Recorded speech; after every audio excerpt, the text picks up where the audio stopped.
Malvinas, 40 historias. Un programa de radio.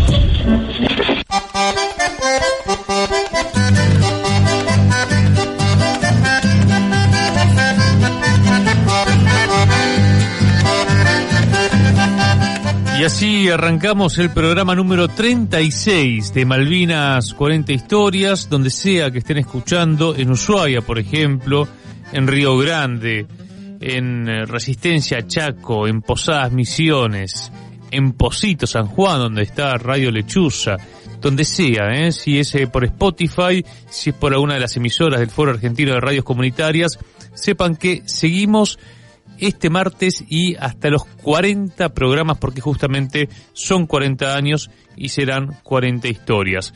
Saluda a Lucas Molinari, está Julián Alejandro Pelliza en la puesta en el aire, el Manu Rivas, como cada martes en la musicalización, y como siempre, Juan Francisco Natalicio, hoy con la remera de La Renga, 30 años.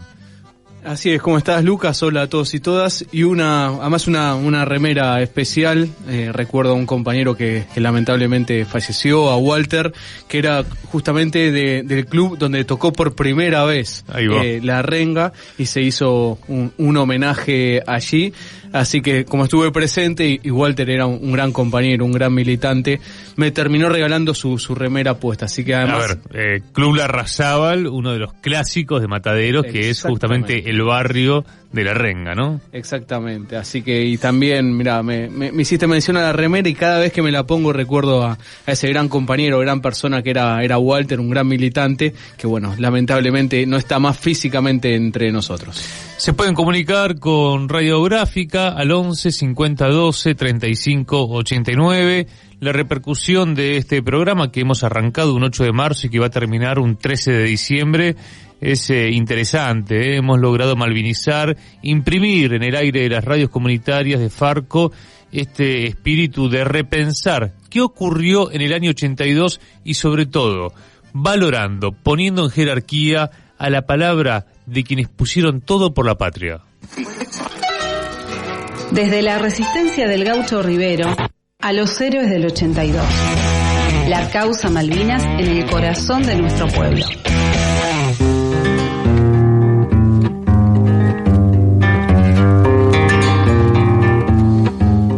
Y hoy es una fecha cara al sentimiento patriótico, porque hoy es 15 de noviembre y un día como hoy, pero en 2017, desaparecía el Ara San Juan, un submarino de fabricación alemana que había partido de Mar del Plata para ir a Tierra del Fuego, y de Tierra del Fuego para una misión que no quedó esclarecida, no ha sido publicada. Será conocida en algunas décadas como desclasificación de secreto de Estado. ¿Qué sucedió con el Ara San Juan, que dejó en Santa Cruz a dos tripulantes? Si mal no recuerdo, en Santa Cruz fue, ¿no, Juan? Que sí, bajaron dos tripulantes. Por problemas personales. Y 43 hombres y una compañera fueron muertos por un hecho todavía desconocido.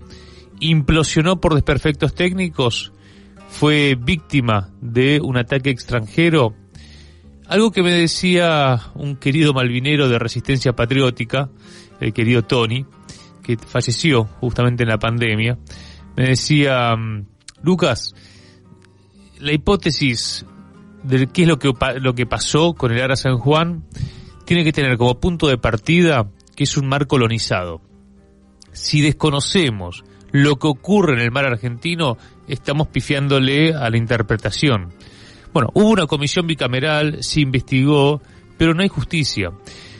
De hecho, el gobierno de Mauricio Macri investigó y intervino en los teléfonos y espió a las familias de el Ara San Juan. Estuvimos presentes como Radiográfica en lo que fue el acampe de las mujeres, sobre todo mujeres, ¿eh? Después había también compañeros que se acercaban, que eran hermanos, que eran, en el caso de, padres, hijos, pero sobre todo las mujeres, algo que pasó con las madres de Plaza de Mayo, algo que pasó con las mujeres en las guerras de independencia, ¿no? Hace poquito hacíamos el homenaje a la madrina de la Argentina, la madre de la patria. Madre de la patria. María de Remedios del Valle. María de Remedios del Valle, que tuvo, por suerte, su reconocimiento finalmente en San Telmo, en la plazoleta de Estados Unidos e Irigoyen. Bueno, las mujeres se encadenaron en aquel julio de 2018 porque no había respuestas. Y era algo muy impactante ver, por un lado, la soledad del reclamo. En ese momento también estaba el reclamo por Santiago Maldonado, y uno decía, che, ¿cómo puede ser que un reclamo tenga tanta visibilidad y otro no? ¿Por qué? Me acuerdo también de cómo convivían algunos jueves las rondas de las madres de Plaza de Mayo con la carpa que tenían las mujeres del Ara San Juan, y bueno, se terminó con un día que Macri y Aguad, que era el ministro de Defensa, las recibió mucho, pero mucho maltrato. Y quería arrancar con Isabel Polo. Isabel Polo es la hermana del cabo Daniel Alejandro Polo, que es uno de los 44. Hoy habló temprano con Radiográfica, y en el contexto de estos 5 años de la desaparición y llegando a lo que fue el acto oficial que se realizó en Mar del Plata, en la base de la Armada, nos dijo lo siguiente. Escuchemos. Bueno, lo que es la causa que se tramita allá en Caleta Olivia está parada desde el año 2020 con una orden de la Cámara de Casación a la jueza a cargo, Marta Yáñez, de peritar los restos tomados en fotografías por la empresa Ocean Infinity. Al día de hoy, más de 2 años cumplidos de esa orden, no la hizo realidad. No amplió indagatoria a Mauricio Macri y Oscar Aguad. Por un lado, la causa del espionaje también, el expresidente logró salir sobreseído por el espionaje que sí sufrimos. De hecho, el fallo de los 3 jueces así lo ratifican. El espionaje existió con la excusa de una avanzada presidencial, como si un conjunto de hermanos, padres y esposas fuéramos un peligro latente para el expresidente o algún organismo institucional. Tuvo que pasar 1 año para que se contrate a Ocean Infinity, donde hubo también familiares, y se encuentren los restos del submarino. Ahí apareció otro debate, que traían los familiares que decían, che, sabemos de experiencias, por ejemplo en Rusia, donde se reflotó el submarino para hacer el peritaje, no de manera fotográfica, sino con las piezas. Decían, no, estaba a más de 900 metros, ¿no? Y decían, bueno, pero se puede igual, ¿no? Si queremos se puede. El que quiere puede. Bueno, no pasó nada. Y Marta Yáñez, esta jueza que fue, se pidió de los familiares que la saquen, porque no se había avanzado con la investigación. Sigue todavía todo en un manto de impunidad, Juan, con mucha bronca, con, la verdad, esto que traen estas tragedias. Yo pensaba hoy cuando entrevistábamos a Isabel en el Ara Belgrano, en ese crimen de guerra de los piratas británicos que no ha sido consecuencia de una política exterior argentina de exigir memoria, verdad y justicia, como sí se ha desarrollado en Argentina en otros casos. Ahora, estamos hablando de 323 argentinos que fallecieron por un crimen de los piratas británicos en el marco de la guerra de Malvinas, pero sin cumplir las leyes que existen en la guerra. Bueno, el Ara San Juan es la segunda gran tragedia de la Armada Argentina, y bueno, pasarán los años, se sabrá la verdad qué pasó. El Estado argentino podrá avanzar firmemente, como esperamos, en no solamente el homenaje a los 44, sino en poder investigar. Y cierro con esto y te doy la palabra.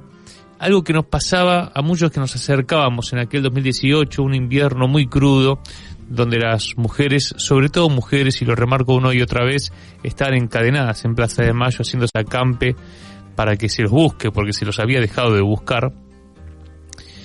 la pregunta que hacíamos muchos es, ¿será que no se quiere investigar porque si se llega a la conclusión que hubo un ataque extranjero hay que hacerse cargo como Estado argentino? ¿Qué pregunta tirás, Lucas, que es fundamental y donde lo que vemos es, primero, lo que bien señalás, la impunidad, y después esto de no querer saber realmente qué pasó con el Ara San Juan o ir solamente por un camino que fue la implosión, que fue a causa de alguna falla dentro del submarino. Y a mí se me viene también a la cabeza, porque de todo lo que venís mencionando, que suscribo a todo, decías algo muy, muy especial, ¿no? Era el mismo momento donde había pasado lo de Maldonado, y a eso sí se le daba muchos títulos en muchos medios de comunicación. Era un tema de un sector importante de la política, y con el Ara San Juan lo que vemos es otra vez un prejuicio de la política argentina, una falta de ganas de la política argentina. El pueblo argentino volvió a decir que los 44 tripulantes del Ara San Juan eran héroes. Hemos visto, todos quienes nos estén escuchando habrán visto alguna pared en su barrio, en su pueblo, en algún lugar, un homenaje a los 44 héroes. Nuevamente, el buscar saber qué pasó fue de abajo para arriba. Claro. La política, indiferencia, no entender bien qué pudo haber pasado con el Ara San Juan. Y entonces acá se abren un montón de aristas. Una, esta que decís vos, fundamental, porque mientras no se investigue de forma seria esa posibilidad de que pudo haber un ataque, lo tenemos que decir, de los británicos, y la posibilidad está, mientras no se investigue, no nos den prueba, la posibilidad está. Y después otra parte de la política. Primero de un sector de la política. Mirar a los militares con indiferencia. Bueno, fallecieron. Primero, los tripulantes del Ara San Juan, que son militares, salen del pueblo argentino. Y muchos de esos tripulantes salen de las familias más humildes de nuestro país. Y esas familias que se vinieron a encadenar, muchos vinieron de Tucumán, de familias humildes, y estuvieron un mes encadenados y con un sector de la política también con indiferencia. Uh-huh. Eso por un lado. Segundo, el no entender que Argentina necesita actualizar el sistema de sus Fuerzas Armadas y en especial de la Armada. Hoy nos quedamos ya hasta 100 submarinos. Y esto tampoco está en discusión, siempre está en veremos, estamos ahí viendo de comprar, por ejemplo, aviones, etcétera. Siempre está el proceso de veremos, pero la política no dice, necesitamos unas Fuerzas Armadas con equipamiento que corresponda, que se merezca. ¿Y por qué me desvío tanto a estas cuestiones? Porque eso también es el Ara San Juan. Supongamos que lo otro es que realmente falló el submarino. ¿Sí? Bueno, ahí la responsabilidad también es de la política. ¿Sí? Supongamos que tuvo X falla en alguna parte del submarino. ¿Qué pudo haber pasado? Bueno, hubo una época, Lucas, que cuando pasó lo del Ara San Juan hablaba con muchos suboficiales de la Armada. Y ellos me decían, Juan, cada vez que salimos a navegar en buques, porque estos eran de buques, no de submarinos, estamos medio de intemperie, con situaciones por el mal estado de los buques, por la dejadez de la política, y ellos arriesgando. Entonces, eso también es el Ara San Juan, es discutir nuevamente esta situación. Tenemos un mar enorme, somos un país marítimo, está usurpado por los británicos, y tenemos, como bien vos mencionaste, el crimen de guerra del crucero Ara General Belgrano y a nuestros 44 héroes del submarino Ara San Juan. Son dos tragedias, no se sabe, digamos, a ver, en el caso del Belgrano está muy claro, muy claro, fue el Conqueror, fue Thatcher, hasta la película, ¿no? La Dama de Hierro muestra cómo fue la decisión, está recontraaprobado. Ahí la Argentina no avanzó como Estado en que se haga justicia. En el caso de los 44 es peor porque queda todo entrampado en la telaraña del Poder Judicial, con los familiares diciendo, saquen a Yáñez, intervengan. Y fíjate, hoy Isabel Polo decía que este es el tercer año que no está Alberto Fernández. Había mucha expectativa en que con el cambio del gobierno, porque claro, Macri los espió, no solamente espió a los... los recibió en jogging. Un domingo fue en jogging. La foto de Macri recibiendo a los familiares fue en jogging. Él había ido a jugar al golf a Mar del Plata y después se cruza. Más allá de eso y todo lo que podríamos decir, un catálogo de lo que fue y significó el macrismo, la expectativa, me acuerdo de hablar con Isabel Polo, con otros familiares, la expectativa en el cambio de gobierno era que se investigue y que se haga justicia. Bueno, esto no ocurrió. Hoy Alberto Fernández está en Bali. Alberto Fernández está en el G20, mandó un mensaje grabado, estuvo Jorge Tayana, pero el gusto a poco era lo que hoy decía Isabel Polo, que contaba que lo iba a encarar a Jorge Tayana, que obviamente acá no basta con decirle las cosas a un ministro, es parte de una política de Estado. Y claro, hoy nos hemos quedado no solamente sin los 44 submarinistas que no tienen justicia, sino que nos hemos quedado sin submarino. Un país marítimo como la Argentina no tiene submarino para poder surcar nuestras aguas, para poder patrullarlas. La diferencia está en Chile. Chile sí, ha logrado en las últimas 2 décadas multiplicar su flota naval, su estrategia en tanto soberanía marítima. ¿Por qué la Argentina no?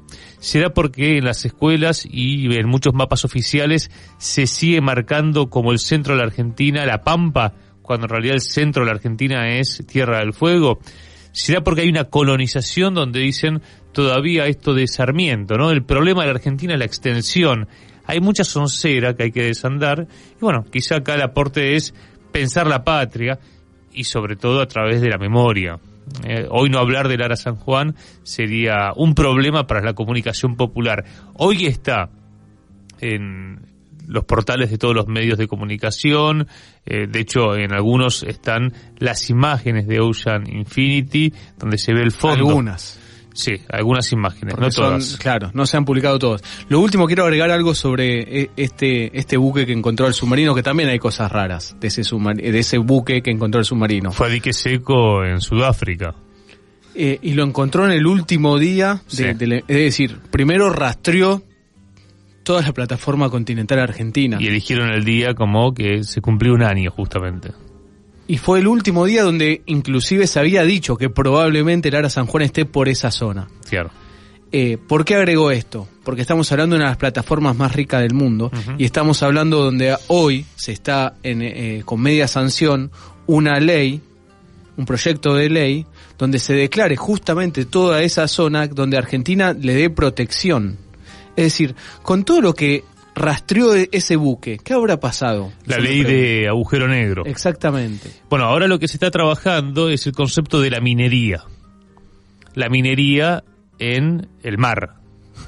Uno piensa y dice, chito, están queriendo sacar de donde puedan. Bueno, la mega minería, que tiene sus límites en tierra, está teniendo también una avanzada tecnológica sobre nuestro mar. Esto está siendo estudiado por muchos científicos y están, viendo cómo explotan no solamente el petróleo, sino todos los minerales que están en el suelo argentino, que tiene mucha riqueza itícola, muchos pececitos para, por ejemplo, China, para Japón, para España, fundamentalmente. España, claro. Sobre todo, que le compra licencias a los británicos, el principal socio. A muchos les gusta decir la madre de la patria, ahí está la madre. Empresas españolas, y se viene también la minería en el suelo marítimo argentino. Todo esto es para preguntarse, porque cuando, me acuerdo Balbi, que era el vocero de la Armada, mostraba fotos satelitales, porque la pregunta de la Argentina era ¿dónde está el Ara San Juan? Estoy hablando desde noviembre del 2017 hasta que se encontró en 2018, pasó un año. En una conferencia de prensa, un periodista le dice, ¿qué son todas esas lucecitas? Era la misa 200 y eran justamente todos los barcos pesqueros que están, ¿no?, en el límite de las aguas profundas internacionales, y donde no hay control que se pasen para aguas argentinas. Entonces, no solo eso, también el control, porque los peces no entienden de la milla 200, 201, están destruyendo nuestro ecosistema. Claro, como el calamar, por ejemplo. Exactamente. ¿No? Así que, decimos desde aquí, desde este humilde micrófono, honor y gloria a los 44 submarinistas. Hay lindos murales, yo contaba estos días uno muy hermoso que se hizo en Avellaneda sobre mujeres argentinas. Hay un reconocimiento como pasa con la causa Malvinas a todos los submarinistas, y está pendiente, tras 5 años de su desaparición, saber qué es lo que ocurrió. Y vamos a escuchar a Adrián Maggi. Él es un cantor sureño que hace de la milonga campera su herramienta de comunicación. En el Cosquín del 2020, en el Festival País, dijo estas cosas. 43 hombres más una muchacha zarparon un día tras de un ideal: proteger las aguas del mar argentino en un submarino, el Ara San Juan.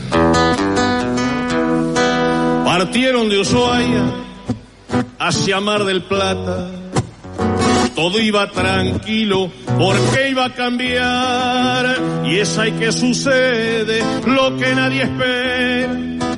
Se perdió el contacto, no se supo más. Los tragó la tierra, Escocia, Mandinga, y los familiares que no aguantan más. Montón de preguntas que buscan respuestas, corazones rotos que no sanan más. Y la patria llora, son horas muy duras, y los padres dicen: hijo, ¿dónde estás? Y nadie responde, tan solo silencio.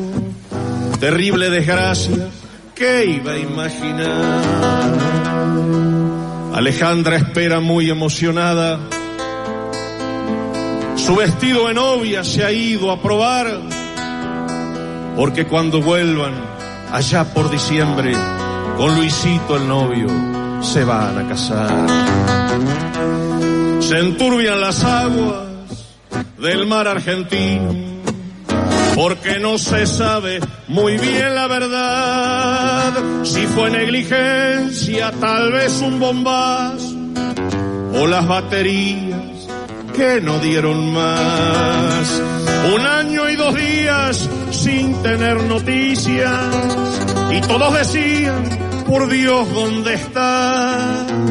Países lejanos mandaron su apoyo, el mundo ha mostrado solidaridad. 43 héroes más una heroína en un submarino, el Ara San Juan.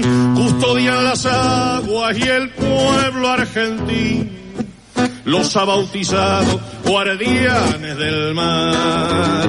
Custodian las aguas y el pueblo argentino los ha bautizado guardianes del mar. Malvinas, una identidad colectiva.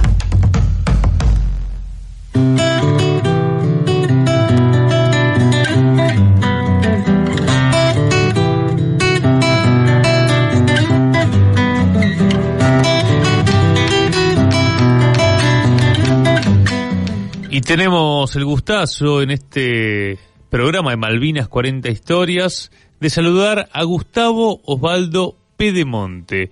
En 1982 fue cabo de infantería, jefe del primer grupo de la segunda sección de la compañía B del Regimiento de Infantería 7. Fue condecorado con la medalla de al herido en combate y mención especial del Estado Mayor General del Ejército. ¿Qué tal, Gustavo? Lucas Molinari, Juan Natalicio, te saludamos. Buenas tardes, Juan. Buenas tardes, audiencia. ¿Cómo están? Acá estoy a la expectativa y esperando, charlar con ustedes. Contanos, Gustavo, ¿dónde estás ahora? Estoy en mi casa, estoy en mi domicilio. Uh-huh. ¿Y dónde vivís? En Marcos Paz, provincia de Buenos Aires. Bien. Y contanos cómo estás viviendo estos 40 años. Bueno, normal dentro de todo. Uh-huh. Obviamente atípico porque se producen los 40 años. Y ha sido bueno en el sentido del recordatorio que hace la gente, que hizo el gobierno nacional, bueno, que hicieron las instituciones en general, pero un año más que ha pasado por nosotros.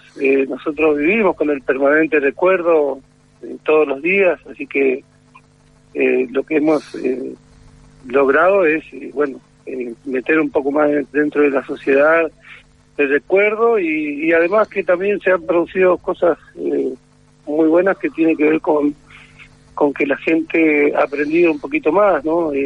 También fruto de la labor de lo que se hicieron en los medios y también del trabajo que hicimos nosotros durante estos 40 años en las escuelas, metiéndonos despacito en el debate, en la conversación, para que la memoria de Malvinas no se muera, ¿no? Y sobre todo por el sacrificio, la entrega, el valor que han hecho nuestros compañeros que quedaron, y eso es lo que nos mantiene de alguna forma activos permanentemente, porque eso es algo imborrable para nosotros.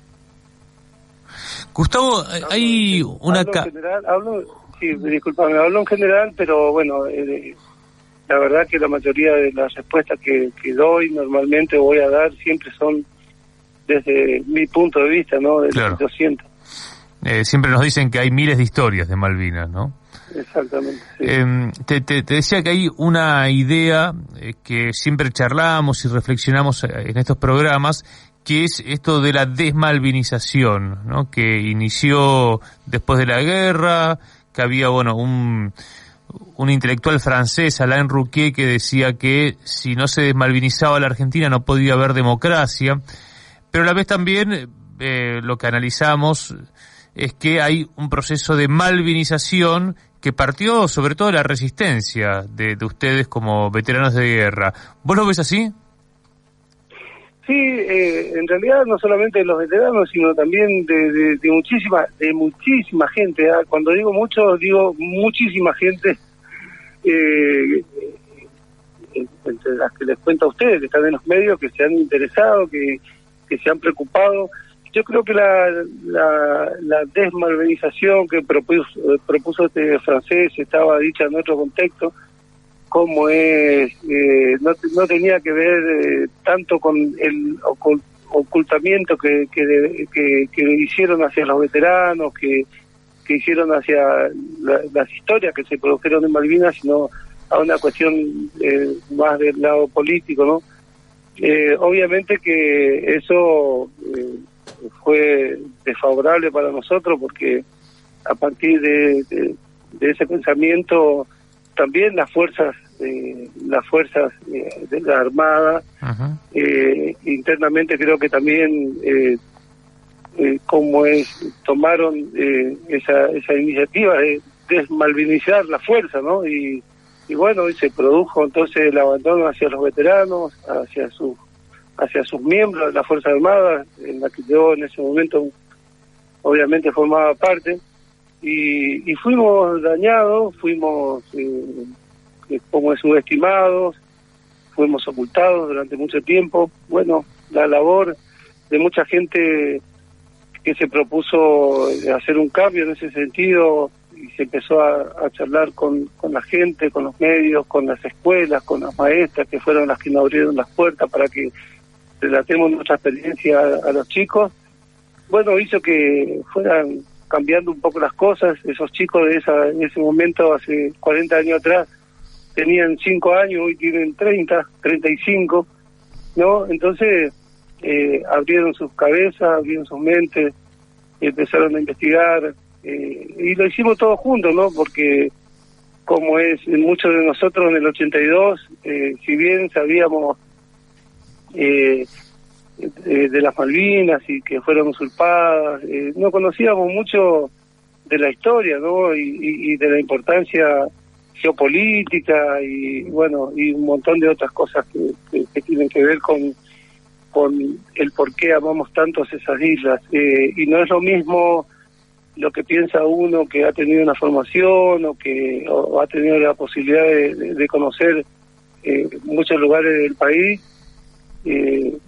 sino también aquellos que de alguna manera salieron por primera vez de su ciudad, de sus pueblos, del monte. Yo soy de Corrientes y me consta que muchos años después, en la década del 90, recorrí el interior de mi provincia, por ejemplo, y yo me reencontraba con compañeros que la única vez que salieron de Corrientes o de sus pueblos fue para ir al servicio militar y desde ahí a la guerra. Y cuando volvieron a su mismo lugar, a producir en el campo, a estar dentro del monte, a vivir como vivían. Y los padres mucho menos. Los padres que no habían tenido oportunidad de ir a las escuelas no sabían dónde quedaba Malvinas, nunca habían ido ni siquiera a la ciudad. Así que se imagina lo que habrá sido para nosotros todo ese tiempo, esa transición, ¿no? Que tuvimos que vivir desde muy jóvenes, atender una responsabilidad como la que tuvimos, ¿no? De la defensa de nuestra patria y del por qué estábamos haciendo eso. Y bueno, eso fue consecuencia de un montón de otras cosas, ¿no? Después algunos creerse víctimas, otros creerse héroes. Y a pesar de que ha cambiado mucho, bueno, la visión de cada uno de nosotros es distinta, de acuerdo al lugar, al origen de donde viene, ¿no? Gustavo, justamente en línea con lo que venís contando, Juan te habla, un gusto y un honor. Justamente con lo que venís ahí contando, hay algo muy particular porque es cuando empieza la participación de ustedes y además van a quedar en la historia de nuestro país. El 2 de abril, vos eras suboficial del ejército argentino, pero ¿cómo te enterás de la recuperación de las islas y cómo llegás a Malvinas? Bueno, nosotros estábamos en el 82, en marzo, con los soldados de la clase 63 en Ezeiza, haciendo el periodo individual, que es el periodo en el que el soldado se incorpora en esa época se incorporaba al ejército como soldado conscripto y bueno, y hacía su formación, se iniciaba su formación. Y nosotros nos encontrábamos en ese lugar, sabíamos algo de lo que ocurría, nosotros éramos muy jóvenes, yo era acá, bueno, tenía 19 años en ese momento, como es, si por ahí la gente piensa que nosotros, no sé, teníamos una edad muy por sobre la de los soldados, al contrario, nosotros los cabos primeros en esa época teníamos entre 18 y 21 años, y éramos formadores, éramos educadores de los soldados que se incorporaban, y bueno, no veíamos tanto el contexto de lo que pasaba en el resto del país, que era un país convulsionado por distintos problemas, ¿no? Que había por la junta militar y por la política y por la subversión y por todo eso que se vivía. Pero nosotros estábamos en otra cosa, nosotros los más jóvenes estábamos formando a los soldados que se incorporaban, y en ese sentido, bueno, nuestra actividad en ese momento estaba concretamente en la instrucción de los soldados.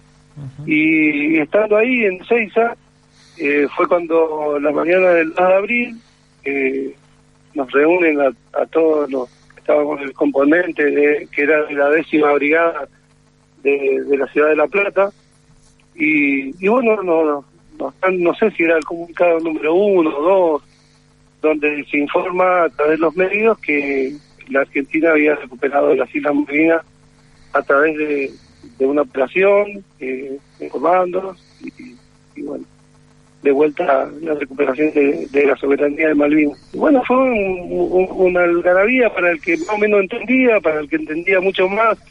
Te sorprendiste, me imagino, ¿no, Gustavo? Sí, me sorprendí.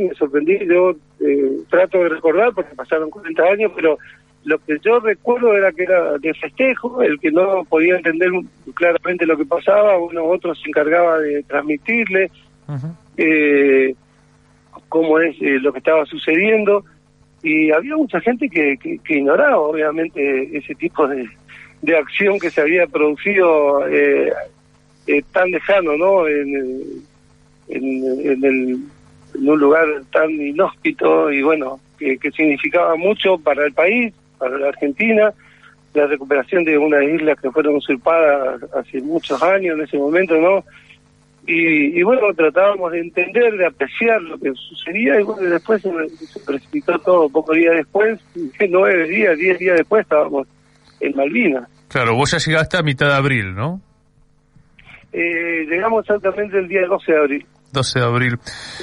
Sí, las columnas empezaron a trasladarse desde ese día. Uh-huh. Nosotros, alrededor del día 9 de abril, regresamos de 6 a los cuarteles, y a partir de ahí se hizo la convocatoria de los soldados que habían sido dados de baja, como era anteriormente, y el alistamiento, y 3-4 días después partimos hacia el sur. En principio no, nadie sabía exactamente a dónde íbamos.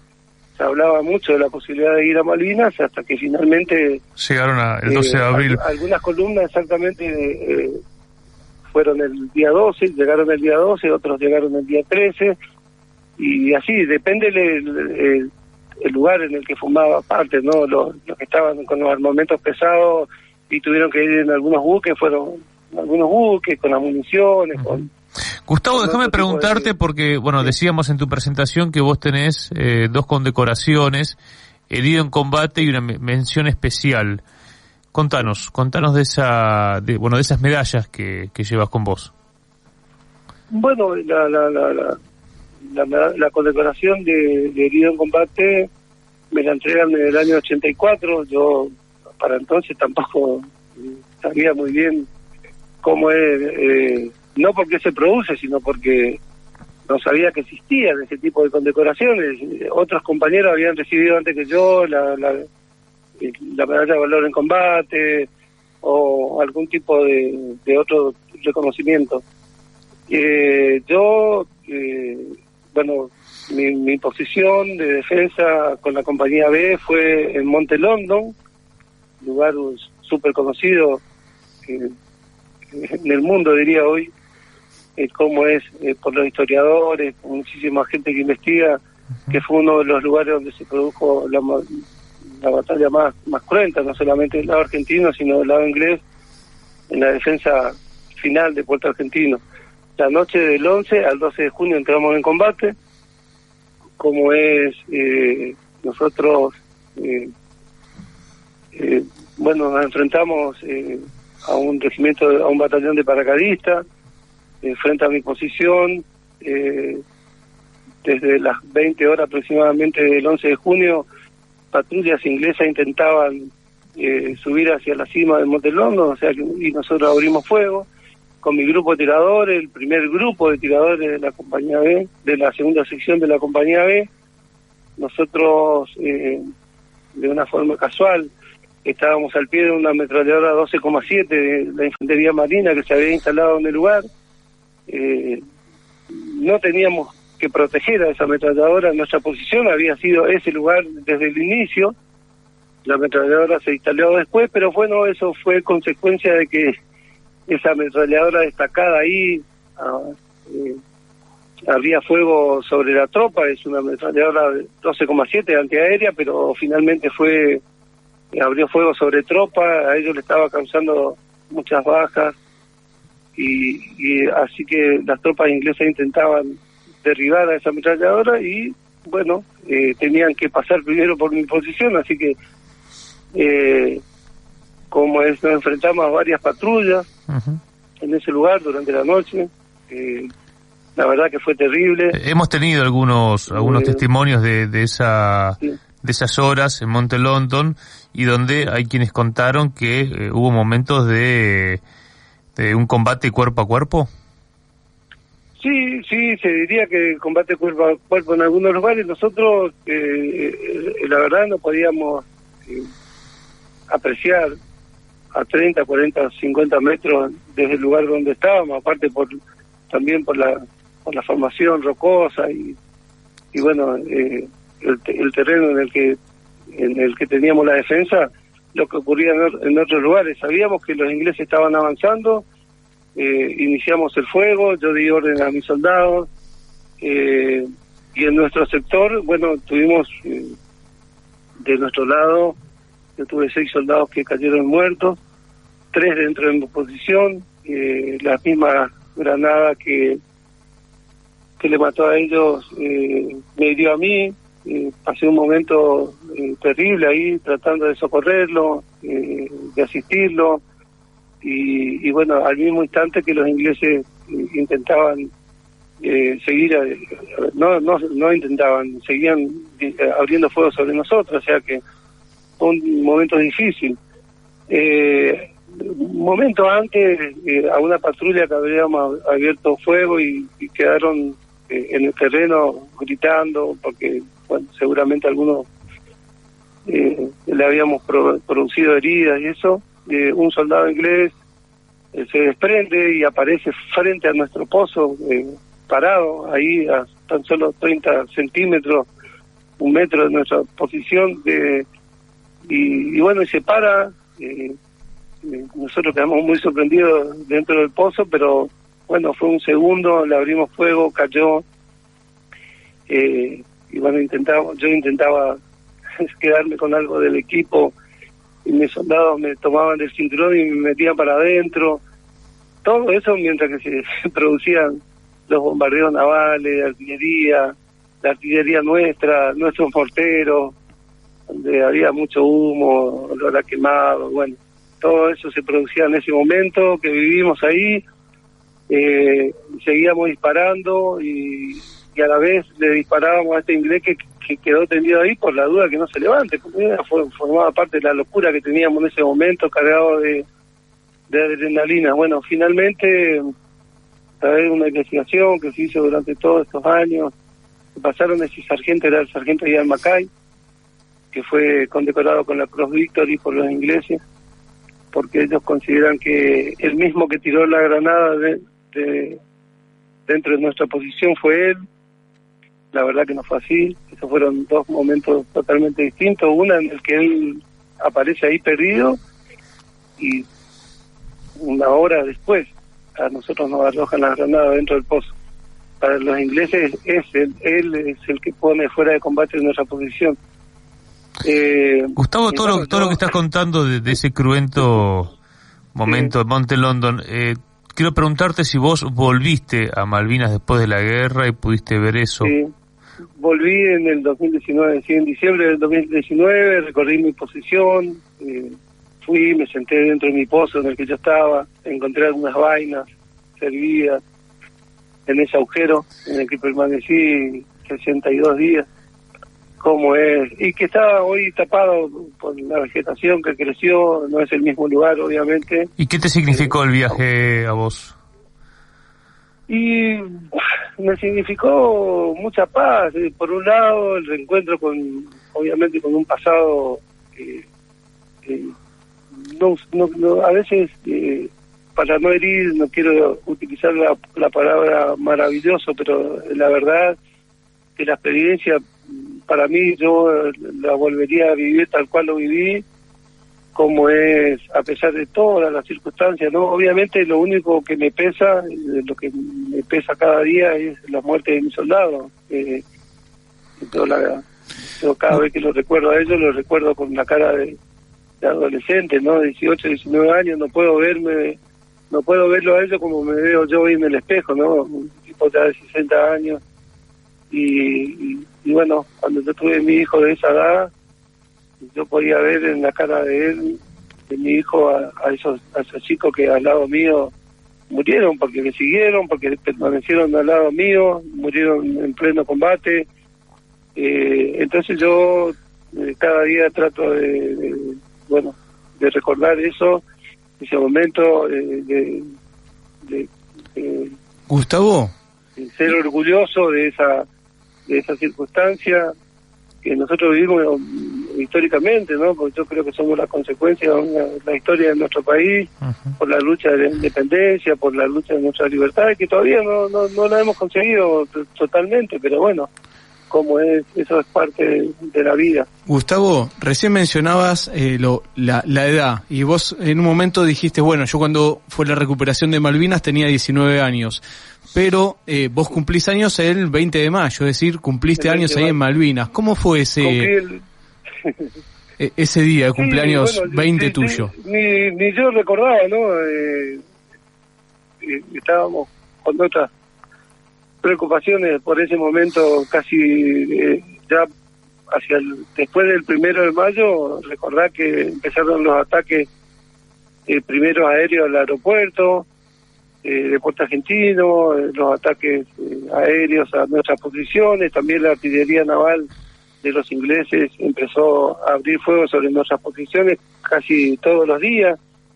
Y bueno, algunos compañeros recordaron que era mi cumpleaños, yo también, pero no le había querido decir nada. Se acercaron a mi posición, me regalaron un cigarrillo y bueno, eso fue todo. Como es, pasé un día más, un día en el que justamente mis soldados no podían creer que yo estaba cumpliendo 20 años y que era de la misma clase que tenían ellos. Claro, tenían la misma edad que vos. Y bueno, yo era su jefe, estaba pasando la misma miseria que pasaban ellos, el mismo hambre, nosotros éramos cabos, yo era cabo, no más que tratar de contenerlo a ellos, no tenía otra posibilidad de nada, porque en la cadena de mando éramos el último orejón del tarro, como quien dice. Claro, eras el primer jefe. Y Gustavo, dentro de eso, porque pasás el cumpleaños, llegan los combates, que bien narraste hace breve, lo cruento de ese combate, inclusive a centímetros con un británico, y llega un momento que ese combate termina. ¿Ahí ustedes caen prisioneros? No, yo... después de que se produce la muerte de mis soldados, yo intento salir de la posición. Nosotros habíamos tenido un contraataque de la sección del teniente Castañeda, la primera sección, a Monte London, intentando recuperar la cima de Monte London.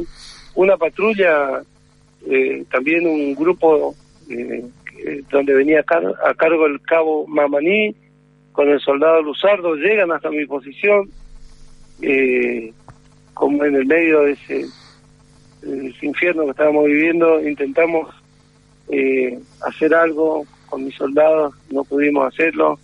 Ellos sí continuaron con su misión, y bueno, yo intenté salir de la posición para ir un poco más a retaguardia y buscar algún auxilio, algo, intentar hacer algo más.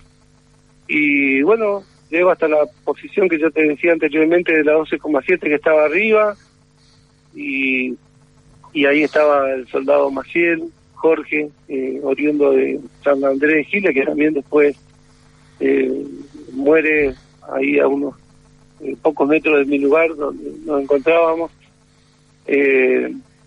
Y yo continúo hacia atrás y escucho algunas voces que eran de algunos soldados que venían desde la primera sección, que eran Sánchez Sergio y el dragonete Ruiz Díaz, y ellos, bueno, me intentan socorrer, me socorrieron realmente, y intentan llevarme hacia el puesto de socorro, porque yo, producto de las granadas que nos habían tirado dentro de la posición, el pie izquierdo prácticamente, como es el borseguí, lo tenía destruido, me había quedado una esquirla en la planta del pie, tenía esquirla en el glúteo izquierdo, uno en la cabeza, pero yo no me quería tocar, yo quería seguir todo lo que podía, no quería tocarme, no quería sentir el lugar, el dolor, o sea, yo mientras que podía seguir vivo intentaba ir hacia algún lugar de rescate o de socorro, o poder reunirme con otros compañeros.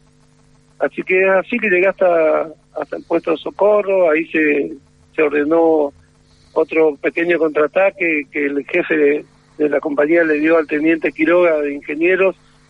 Intentamos volver aproximadamente 50 metros, ahí seguimos combatiendo, y bueno, se produjo después también, en medio de la noche, la confusión, la separación de algunos hombres, volvimos a quedar solos algunos, hasta que en algún momento se da la orden de que los heridos que podían caminar ayuden a los heridos graves, porque ya el puesto de socorro estaba siendo desbordado, había gente muy grave. Gustavo, es decir que después de que a vos te hieren, ¿cuánto tiempo pasó hasta que te atendieron?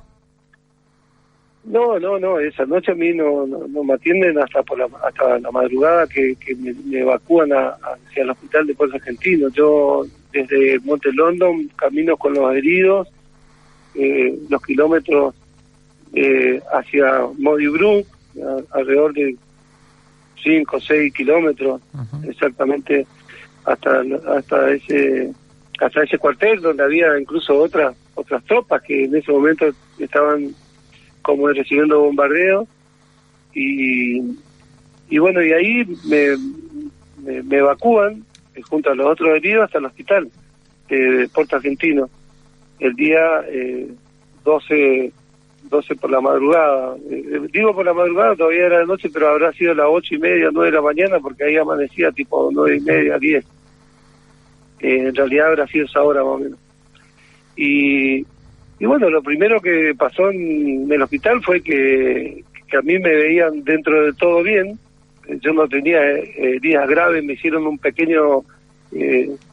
apenas me miraron, me hicieron una pequeña curación, se dieron cuenta, y yo también me di cuenta que mis heridas no iban a ser producto de ninguna consecuencia grave. Y entonces me puse a ayudar a otros compañeros que estaban en peor situación que yo. Ahí el hospital estaba totalmente desbordado, no había la cantidad de enfermeros ni médicos necesarios, sí. Había otra gente que estaba en el quirófano, así que lo que podíamos ayudar, ayudamos durante todo el día del día 12. Intenté por la tarde del día 12 volver hacia las posiciones de mi regimiento, que ya se había replegado de Monte London, y esa noche estaban combatiendo, y bueno, no me permitieron, no me dejaron.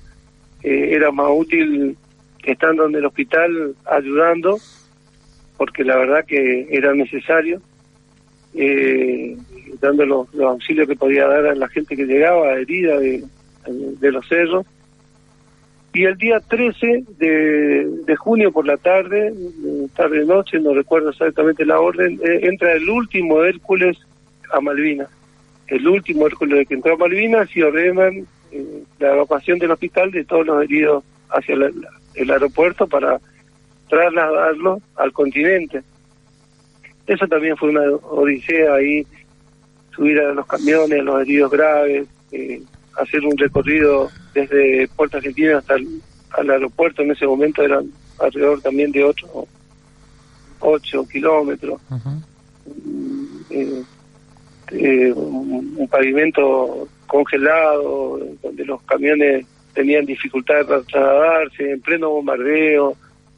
Y cuando llegamos al aeropuerto también fue otro desastre ahí, porque los buques ingleses intentaban destruir la pista, así que estaba ahí el Hércules en la carretera del aeropuerto, subiendo y bajando heridos, porque se cargaba, daban la alerta, volvíamos a bajar los heridos. Yo me había sumado a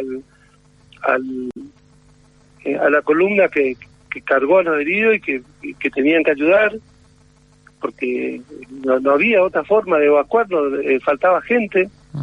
Y así, de esa manera llegué hasta el aeropuerto, y de esa manera ahí en el aeropuerto me ordenaron que ayude a subir a los heridos de los aviones, y terminaron evacuándome a mí en el último Hércules que salió Malvinas, y regresé al continente con la idea, porque esa era la idea y la misión que tenía, de trasladar los heridos hasta el continente y regresar en lo posible, ¿no? Al final nunca... No pasó.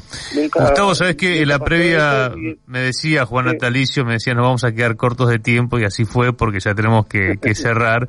Nos quedaron una gran cantidad de preguntas para hacerte. Te agradecemos realmente la charla, porque estamos malvinizando, y bueno, habrá oportunidades para seguir conversando. Seguro, yo estoy a disposición siempre. Te agradecemos de corazón. No tengo ningún problema de continuar mañana, pasado, cualquier momento. Me hace bien hablar, me hace bien contar mi experiencia, porque mi experiencia es la misma que la de mis soldados, sí, que son los que me dieron a mí la vida, que son los que me ayudaron, los que también me protegieron con su cuerpo en su momento cuando ellos murieron. Como eso quiero destacar siempre, la memoria de ellos, y del por qué fuimos a Malvinas, ¿no? Como te decía al principio, algunos fueron por una razón, otras por otra, y entendemos hoy, algunos también cuál fue la causa, y algunos lo entienden de otra manera, no todos tenemos que pensar igual.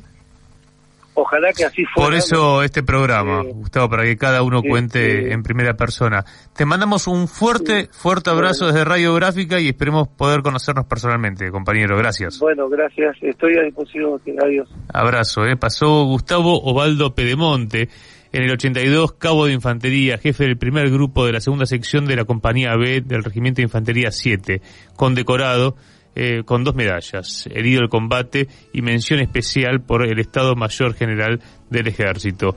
Bueno, un lujo, Juan, y como dijiste, nos quedamos cortos. Así es, había mucho más también, pero seguramente tendremos otra oportunidad. Gracias, compañero. Gracias a vos, Lucas. Saludos a Lucas Molinari, ya vamos la próxima semana por el 37. Estuvo Julián Pelliza, Manu Rivas, en este equipazo de Malvinas, 40 historias.